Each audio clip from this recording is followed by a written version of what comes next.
tumitnya harus nempel di Gunung Safa. Nanti sampai ke Marwah, ujung jari kaki nempel Gunung Marwah. Ustadz Kiai, Gunung Safa Marwah ini udah nggak ada. Jadi sudah diratakan, sudah marmer semua. Jadi sudah nggak relevan menerangkan tumit dan ujung jari harus nempel. Sudah nggak ada Gunung Safa Marwahnya. Dan ini kiainya harus tahu seperti ini. Yang namanya masuk waktu asar, ziyadatu dhilli syai'in alaih. Kalau sudah bayangannya sesuatu lebih dari sesuatu tersebut, maka habislah waktu zuhur, masuk waktu asar.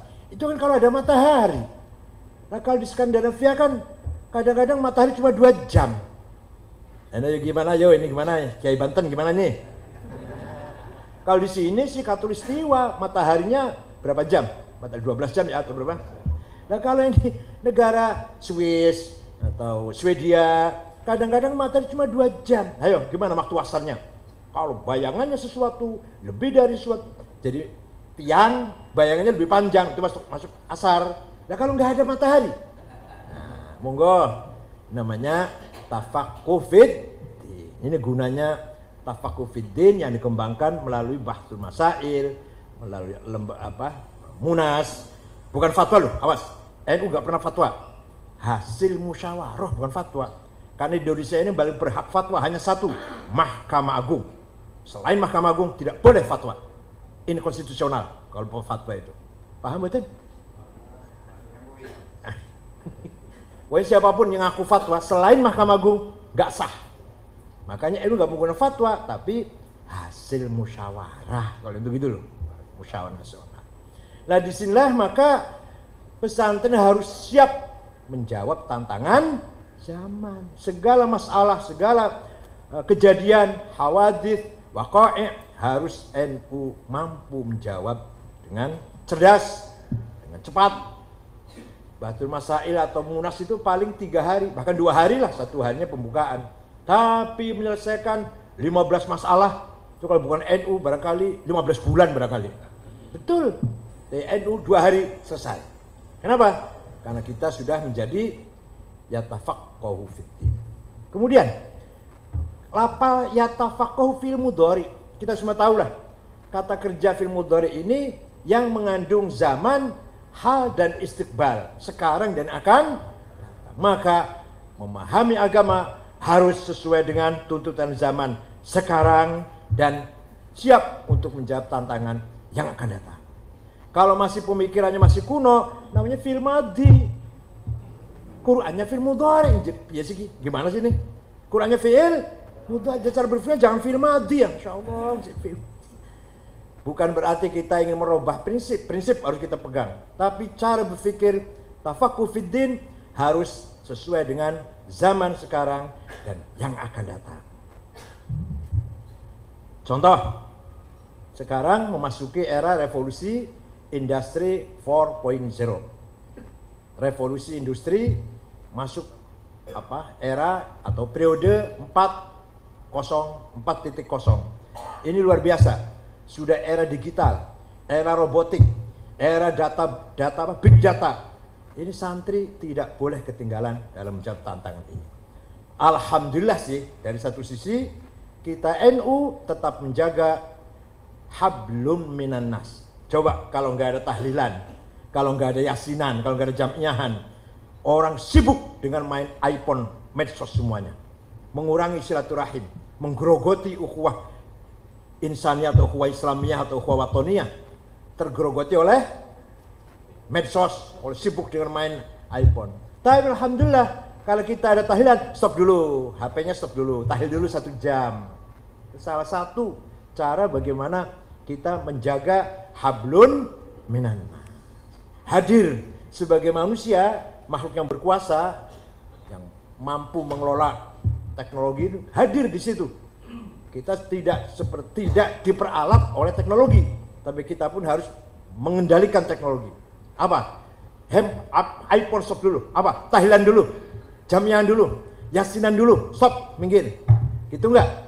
Coba kalau nggak ada yasinan, maghrib sampai isya iPhone terus dipegang. Karena ada yasin lumayan lah 1 jam bisa mengurangi.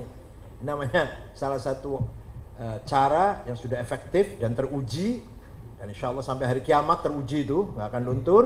Kita mampu menjaga ukhuwah Islamiyah, ukhuwah watoniyah dengan membangun perkuat hablun minan nas. Oleh karena itu sekali lagi kita harus bangga dengan milik kita. Ditopang dengan teknologi modern, manajemen diperbaiki, pemberdayaan ditingkatkan, apa saja. Insya Allah pesantren akan lebih bermanfaat untuk bangsa Indonesia ini. Percayalah, yakinlah bahwa kiai-kiai pesantren, kiai-kiai yang ikhlas, pejuang, tidak cari nama. Buktinya, pesantren itu walaupun punya nama, tidak terkenal nggak apa-apa. Yang penting desanya, Tebuireng, Denanyar, Tambak Beras, Lirboyo, Ploso, Kempek, Buntet, Babakan Ciwaringin, Cipasung, Rembang, Lasem, Tegarejo. Nggak penting nama Kajen. Padahal namanya apa? Apa Kajen namanya? Maslakul Huda. Ayo saya yang tahu. Pesan Kisahan namanya Maslakul Huda. Ada yang tahu nggak? Nggak ada. Kajen Kisahan. Kayak gitu kan? Ayo pesan Buntet apa namanya? Nggak ada yang tahu ini. Kenapa? Itulah bukti bahwa Kiai sangat nasionalis. Kiai sangat menjunjung tinggi kecintaannya terhadap tanah air. Gak penting nama pesantren terkenal, malah nyun sewu, mohon maaf, ya mudah-mudahan salah sih. Kalau pesantren yang namanya menonjol itu, nama pesantrennya radikal, kadang-kadang. Iya, pesantren apa itu? Eskariman, itu radikal itu. Tapi kalau Lirboyo, Ploso, Jombang, Buntet, Kempek, gak radikal tuh, desanya yang terkenal. Pesantren saya itu Kempek di Cirebon, kakek saya dulu yang namanya Tarbiyatul Mubtadiin. Babakan Ciwaringin apa? Babakan Ciwaringin? Hidayah itu siapa? Hidayah itu Tolibin ya? Nah itu Babakan Ciwaringin. Saya aja nggak tahu, padahal tetangga saya itu Babakan Ciwaringin. Yang penting Babakan Ciwaringin, Buntet, terkenal. Arjawi Nangun, Arjawi itu Darut Tauhid namanya. Darut Tauhid. Itulah tanda bahwa kiai-kiai pendiri pesantren sangat nasionalis. Pokoknya NKRI harga mati, bukan harga mahal. Makanya melarat terus. Nah, yang kedua, kalau sudah kita memegang peran tafaqquh fiddin waliyundiru qaumahum, kita harus berperan dakwah. Ilmu sudah saya pegang, kita pegang ilmu nih, ya fikih, tafsir, hadis, mukalam, segala macam. Dakwahnya pun harus kita yang ngisi medsos, yang ngisi televisi, yang ngisi radio, yang ngisi YouTube, yang ngisi semuanya, Instagram, harus kita. Ilmunya ada di kita. Kenapa yang ngisi orang lain? Nanti kalau ngisi orang lain jadinya kafiru kufron. Kalau kafir orang yang menyerang Islam, kalau kufar yang menyerang Islam, kalau kafir enggak. Ini kan nanti kan yang isinya ghairul mutafaqih. Monggo. Setelah kita pegang tafaqquh fiddin, ulumuddin kita kuasai, maka kita pun harus menguasai medan waliyundiru qaumahum. Jangan sampai liyundiru lepas dari tangan kita. Nanti salah semua. Kalau agama dipegang oleh orang yang bukan NU, salah semua.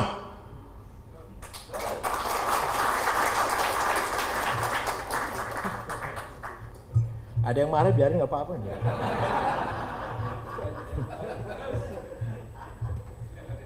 Ya Allah, nah, tahlil bid'ah, salah kan? Kamu tahlil aku bid'ah. Baca la ilaha illallah, astaghfirullah, Allahumma shalli ala Muhammad, bid'ah. Karena Nabi Muhammad tidak menjalankan. Nabi Muhammad juga nggak ngaji nahu, nggak ngaji soroh, balagho, tafsir, hadis, nggak ngaji Nabi itu, mustalah hadis, apalagi sampai qiraat sab'ah, khot, nggak belajar, bid'ah. Semuanya bid'ah, ilmu itu bid'ah semua. Karena ilmu itu lahirnya tabi'in malah. Lahirnya ilmu itu tabi'in. Imam Syafi'i, Bukhari, Muslim itu mulai tabi'in. Oleh karena itu, kalau yang megang agama bukan dari pesantren, dikhawatirkan salah semua. Salakabihi kamu jangan masuk ke wilayah yang kamu nggak ngerti. Saya nggak akan bicara teknologi, karena nggak ngerti saya. Saya nggak akan bicara perbankan, karena saya nggak ngerti perbankan. Saya nggak akan ngerti IT, nggak akan bicara IT, saya nggak ngerti IT. Tolong, yang nggak ngerti pesantren, yang nggak ngerti tasawuf, tafsir, hadis, jangan ikut bicara. Ruwahu tanggalan aja kok ikut ngomong. Ruwahu Bukhari, saya tanya Bukharinya juz berapa. Aduh, saya nggak punya dari kalender. Oh, kalau itu baru Bukhari. Ruwahu tanggalan, almanak. Apalagi atas nama ulama, masya Allah, ijtima'ul ulama. Ulama itu harus paham ilmu nahu, mubtada, khobar, kana, inna, dhonna, fa'il, naibul fa'il. Ya Allah, maf'ul, maf'ul bih, maf'ul mutlaq, maf'ul ma'ah, belum tamyiz, hal, itu baru nahu. Yang prinsip saja ini, belum sorofnya, belum balaghah, ma'ani, bayan, badi', belum ilmu tajwid, ikhfa, idhar, idgham bi gunnah, bila gunnah, qalqalah, mad lazim, majaiz, belum usul fikih, ayat Quran muhkamah, mutasyabihah, mutlaqah, muqayyadah, hakiki, majazi, ammah, khassah, nasikhah, mansukhah, belum hadis, mutawatir, masyhur, aziz, ahad, sahih, hasan, dhaif, mauquf, munqati', mursal, mu'allal, mu'an'an, ilmu kalam, belum mantik. Ya Allah, muqaddimah surah, muqaddimah kubra, natijah, qaul syarih, belum ilmu kalamnya, mabadi khamas, jinis, fasal, nau, khas. Kalau nggak ngerti ini, jangan kata ulama.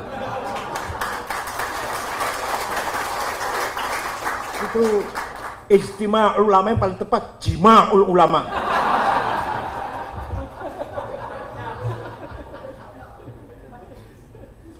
Saya hargai orang yang bicara profesional, saya hargai. Anda ahli apa? Teknologi, saya hormat. Ahli teknik sipil, membangun gedung, saya panggil Anda. Ahli komputer, saya panggil untuk memperbaiki komputer PB yang rusak. Anda ahli apa? Ahli perbankan atau ekonomi atau akuntan, saya panggil. Audit, itu bendahara umum di PBNU. Tapi kalau agama, jangan ikut campur. Itu urusan saya itu. Urusan Gus Rozi juga. Urusan ulama-ulama NU maksudnya, bukan saya pribadi, bukan. Gitu ya. Waliyunziru qaumahum. Lah kalau indarnya nggak benar, bagaimana la'allahum yahdarun?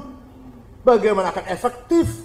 Bagaimana hasilnya kalau yang yundiru itu bukan alladzina tafaqahun, bukan fuqaha.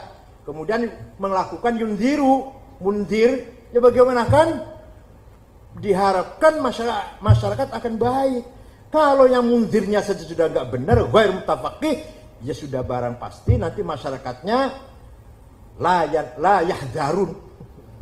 Bisa yahdarun kalau kitanya faqahu fiddin dan yundiru qaumahum, baru kita insyaallah masyarakat kita akan yahdar. Jangan kecil hati, jangan minder. Pesantren yakin ila yaumil qiyamah. Jangan kecil hati. Silakan yang muncul yang baru-baru ini, percayalah, yakinlah. Catat omongan saya. Yang munculnya cepat akan bubar dengan cepat. Percaya. Ya, silakan catat omongan saya. Kalau nggak bukti nanti pet komplain nggak apa-apa. Yang muncul terkenal cepat, bangunannya mewah, megah, luar biasa. Dari mana? Dari Saudi. Itu yang menyumbang. Dari Kuwait, dari Saudi. Tunggu berapa tahun akan bubar. Kalau dari NU, insya Allah yakin ila yaumil. Lirboyo itu waktu saya yang mondok di sana 2.500 tahun 70. Sekarang 25.000, 30.000. Kempek saya waktu ayah saya 500. Sekarang 4.000. Saya menolak murid. Mana lagi coba? Misalkan Sidogiri yang Pasuruan. Puluhan ribu santrinya, nggak tambah berkurang. Semakin dinyek, semakin dihina pesantren, semakin kerepotan. Makanya proposal gak berhenti kan, bangun terus. Mudah-mudahan yang Banten terutama harus melanjutkan Hadratus Syekh Almarhum Al-Mafurlah Mbah Nawawi Banten. Banten punya kebanggaan ulama besar internasional. Muhammad bin Umar, Syekh Nawawi Banten. yang punya kitab banyak, yang paling penting qurratul uyun. Yang paling penting itu. Yang paling penting. Tapi jangan dibaca bulan puasa. Nanti dibacanya bulan puasa.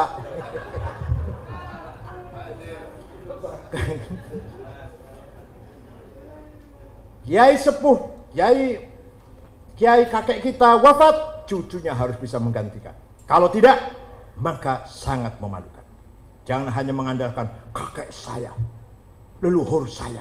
Lah kalau kamu gombal, gombal itu lap. Ya kalau lapnya meja mending, lapnya WC lagi. Masya Allah.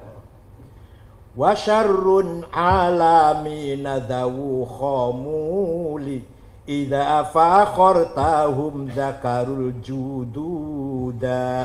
Sejelek-jelek manusia hanya membanggakan judud, mbah saya, kakek saya, leluhur saya Sunan Gunung Jati, leluhur saya Maulana Hasanuddin. Hanya bangga menceritakan kakeknya doang.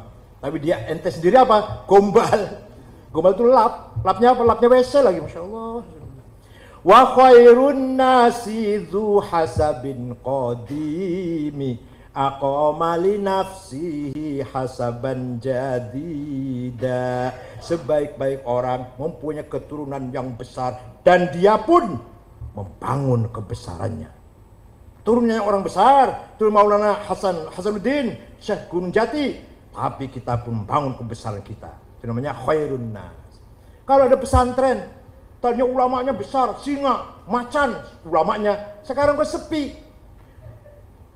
Idza mal jahlu khuyyima fi biladi ra'aita usudaha musikhat kuruda. Terjemahkan deh. Terjemahkan enggak ini? Nanti marah nanti. Marah enggak? Kalau ada pesantren tadinya kiainya besar, kiainya berwibawa, alim, ilmunya luas, macan kiainya. Sekarang kok sepi. Berarti ra'aita usudaha musikhat kuruda, macannya sudah jadi monyet. Marah enggak itu? Marah enggak orang Banten? Loh, saya tunggu marahnya, kok malah enggak marah gitu. Saya tunggu marahnya supaya semangat marah itu. Oleh karena itu mari kita jaga warisan leluhur kita. Kita jaga pesantren warisan dari Aulia Tis'ah, Wali Songo dan para ulama-ulama kita harus kita lestarikan, kita tingkatkan. Mumpung Ketua RMI Gus Rozin, staf khusus Presiden, waduh, rupanya minta apa saya bisa lah kira-kira gitu. Kesempatan sangat fursa dahabiyah. Itu baru staf khusus loh, belum kalau menteri. Wah, luar biasa lah. Doakan saja. Menteri apa saja lah. Pemberdayaan wanita pun nggak apa-apa lah.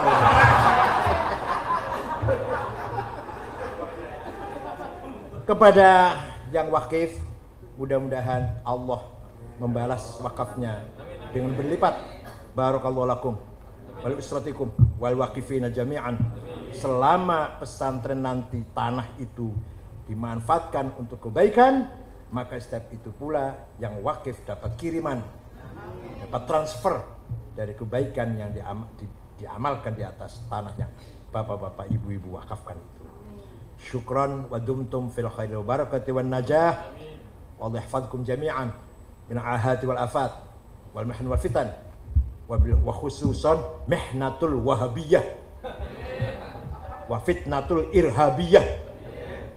Wa yakhudh bi aydikum lima fihi salah wal khair was sa'adah wa tuma'ninah wal istiqamah wa khasatan ala tariqati ahli sunnah wal jama'an nahdiyah wa huwal muwaffiq lakum at-thariq. Wassalamu